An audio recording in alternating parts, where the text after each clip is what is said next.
देखो बहुत बार ऐसे क्वेश्चंस आ सकते हैं, for example X cube into E की पावर एक्स डी एक्स। तो इसमें भी बाई पार्ट्स लगेगा, पर कैसा बाई पार्ट्स लेगा देखते हैं। तो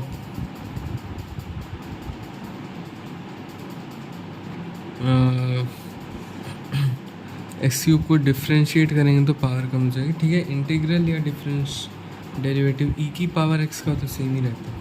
चलो एक्स क्यूब को एज इट इज़ रखते हैं, ई की पावर एक्स को इंटीग्रेट कर दिया तो ये आ गया minus integration of x cube का डेरिवेटिव इंटू ई की पावर एक्स का इंटीग्रल, यानी कि इस ई की पावर एक्स का इंटीग्रल। ओके, ई की पावर एक्स आ गया। अब इस पूरे का इंटीग्रेशन, तो ये तो फिर से एक्स स्क्वायर इंटू ई की power X D X type आ गया, ये वाला इंटीग्रल, ये वाला इंटीग्रल।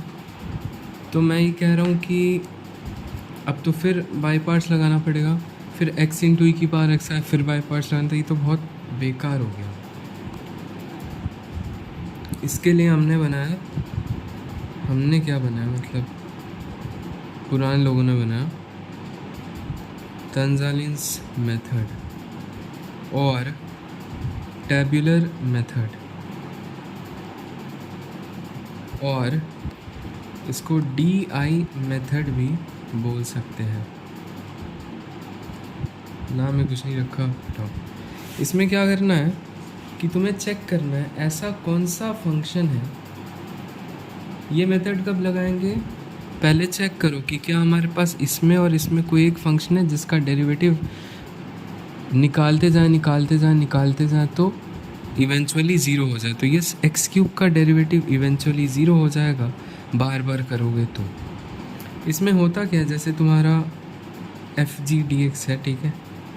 तो इसमें एक फंक्शन को एज इट इज़ रखा, दूसरे को इंटीग्रेट किया, माइनस इस फंक्शन को डिफ्रेंशिएट किया, और जो जी है जी, इसको 2 बार इंटीग्रेट किया, प्लस इस फंक्शन को 2 बार डिफ्रेंशिएट किया तो जी को 3 बार इंटीग्रेट किया, माइनस इस फंक्शन को 3 बार डिफ्रेंशिएट किया तो जी को 4 बार इंटीग्रेट किया, and so on up to infinity. यही चीज़ मैं यहाँ पे करके देखूँ तो एक्स क्यूब को एज इट इज़ रहने दो, और ई की पावर एक्स का इंटीग्रेशन क्या होगा, ई की power x minus x cube का डेरिवेटिव क्या होगा 3x², और ई की पावर एक्स को एक बार इंटीग्रेट किया तो ई की पावर एक्स आया, दूसरी बार इंटीग्रेट करेंगे तो भी ई की पावर एक्स आएगा।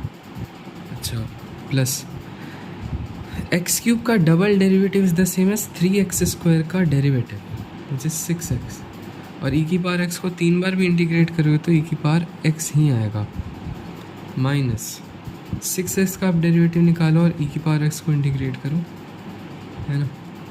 अच्छा, अब नेक्स्ट जो भी टर्म्स आएंगे ना वो 0 0 0 आएंगे, क्योंकि 6 का डेरिवेटिव 0 और 0 का 0, तो फर्दर जितने भी टर्म्स आएंगे सभी 0 आ जाएंगे। तो हमारा आंसर आ गया ये कि this integral is equal to this. E की पावर एक्स कॉमन ले लिया तो x³ minus 3x² plus 6x minus 6, ये हो गया हमारा इंटीग्रल। दिस इज़ तंजालिन्स मेथड या टेबुलर मेथड या DI मेथड, जो भी बोल दो इसे। इसे करने का एक और तरीका है, मतलब सेम एग्जैक्टली सेम तरीका, बस ये जो x³ और ई की पावर एक्स इन्हें अलग अलग लिख दो। जो फंक्शन डिफ्रेंशिएट करने पे इवेंचुअली 0 आ रहा है उसको डिफ्रेंशिएट करते जाओ इस साइड, और दूसरे को इंटीग्रेट करते जाओ। इसका डेरिवेटिव हो गया 3x², फिर इसका डेरिवेटिव हो गया 6x, फिर इसका डेरिवेटिव हो गया 6, इसका हो गया 0। बस रुक जाओ यहाँ पर, इसको इंटीग्रेट करो ई की पावर एक्स, फिर से इसको इंटीग्रेट किया ई की पावर एक्स, फिर अब इसको इंटीग्रेट किया तो ई की पावर एक्स, फिर अब इसको इंटीग्रेट किया ई की पावर एक्स, और इसको इससे मल्टीप्लाई सॉरी